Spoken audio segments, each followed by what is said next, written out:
Hello guys, and welcome back to this tutorial.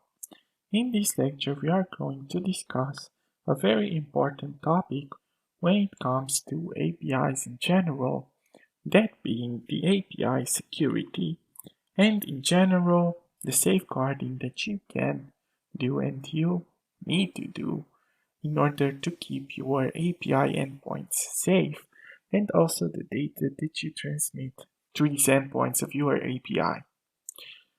First, we are going to talk about the reason why the API security is important. And even though that might be pretty intuitive, the reason behind this is that businesses and in general people that implement their APIs use them to transfer their data using them. And if you logged on a site and that Google notification came that there has been a major data breach and you were better off changing the password, that was because of broken, exposed, or hacked APIs behind that website. So, while APIs expose sensitive data like financial, personal type of data, it is very important for it to be kept safe.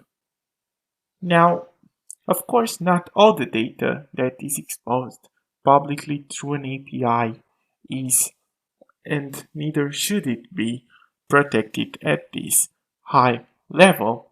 And the API security that you choose to implement for your own will highly depend on what is being transferred. Because if you want to transfer public coordinates of places in the world, that probably should not have such a big security. For example, now talking about what API web security is exactly, this security is concerned with the data transfer through your APIs that are obviously connected to the World Wide Web.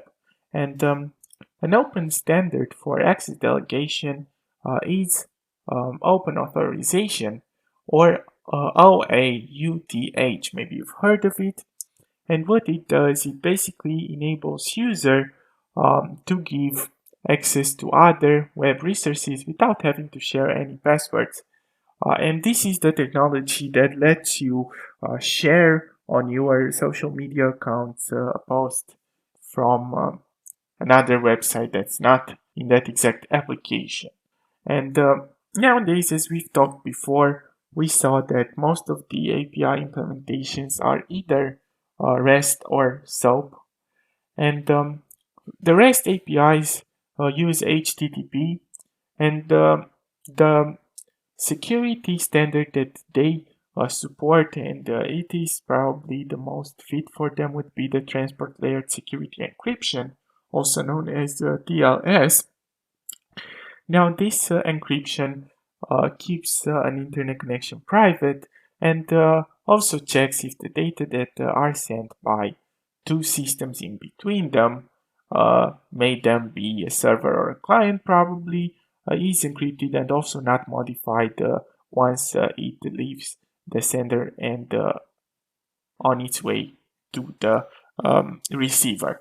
And this means that a hacker that may try to expose your payment information for a website cannot modify and not even read the data that you write over there. And the way you can tell if a website on Google or whatever browser you are using is actually using this TLS standard encryption, it's pretty straightforward. You may want to look for the lock to the left of your URL or look for the HTTPS beginning of the URL. On the other hand, SOAP APIs have built-in web services security, also known as YYS security, and these protocols that are built-in implemented already define some rules that are guided by authentication and confidentiality. And these SOAP APIs also support the standards that are set by OASIS and YY3C, which are the major standard bodies when it comes to security. Now, when talking about SOAP APIs, they use a combination of XML encryption, signatures, and SAML tokens to verify authentication and authorization. Now, broadly speaking, SOAP APIs are praised for having more comprehensive security measures. They also need more management that comes with it. And for these reasons, some companies and organizations, when dealing with more sensitive and important information, opt for SOAP APIs. Now, a few best practices when it comes to API security would be to use tokens that establish trusted identities and then control access to services and resources. Uh, and these tokens are assigned to those identities. You should also use encryption and signatures. Now, your data must be encrypted with a method like TLS that we've talked about, and should require signatures to ensure that the users decrypting and modifying it are no one else than the ones that should do that.